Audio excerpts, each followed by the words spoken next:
In this video, we will learn how to properly hold a chef's knife and also how to use it safely and efficiently. If you only have 3 knives in your kitchen, you should have a chef's knife, a paring knife, and a serrated knife. For this video, we're going to focus on the chef's knife because it is one of the most used and most versatile knives that we can have in our kitchen. By learning how to hold it properly and use it efficiently and safely, you will save time and energy when preparing different foods. To hold the chef's knife properly, your thumb and forefinger should be on the blade just above the handle. Your middle finger, ring finger, and pinky finger should be wrapped around the handle itself. In learning to use the chef's knife properly, just as important as how you hold the knife in your dominant hand is what you do with your other hand, often referred to as the guiding hand. Your guiding hand serves a few purposes. Number one, it stabilizes whatever you're cutting so it's not moving around on the board, but it can also help you to position the blade.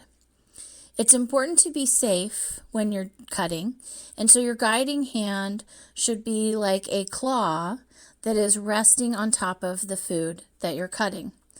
You'll position your hand in a way so that the middle finger extends just past your other knuckles, and that makes contact with the knife itself, with the face of the blade. Now that we've discussed how to hold the knife properly, we need to talk about how to use the knife properly.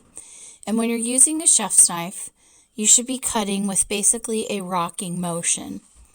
So to slice, you should bring your blade to a 45-degree angle to the food on the cutting board, and as you apply downward pressure, move the blade forward, letting the blade do most of the work.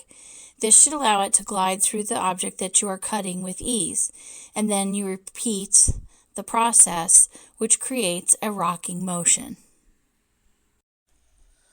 Once you've mastered how to hold the knife properly and how to use your guiding hand as described, you will be able to complete many different knife cuts with success, such as large dice, medium dice, small dice, as well as stick cuts like bâtonnet and julienne. In addition to slices, stick cuts, and dice cuts, the chef's knife is also used for mincing.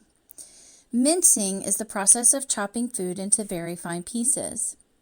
During mincing, you will have to hold your guiding hand differently. Instead of being in a claw with your knuckles against the blade of the knife to guide it, you will have your guiding hand on the top of the tip of the knife, holding it to the board as you rock back and forth across the foods that you are cutting into those very fine small pieces.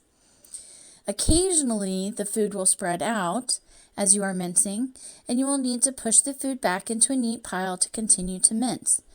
You will do this by turning the knife over so that you are using the spine and not the blade to push the food back into a pile. We do this because to use the blade and drag it across the board would cause it to dull, and that would be unsafe. An important thing to remember when working with your chef's knife, or any knife really, is to make sure that you keep them sharp. A sharp knife is less likely to cut you than a dull knife because of the force that you would have to put behind a dull knife in order to accomplish the cutting task. So it may seem backwards, but sharp knives are actually safer to work with. With time and practice, you will become quick and efficient at using your chef's knife in the kitchen.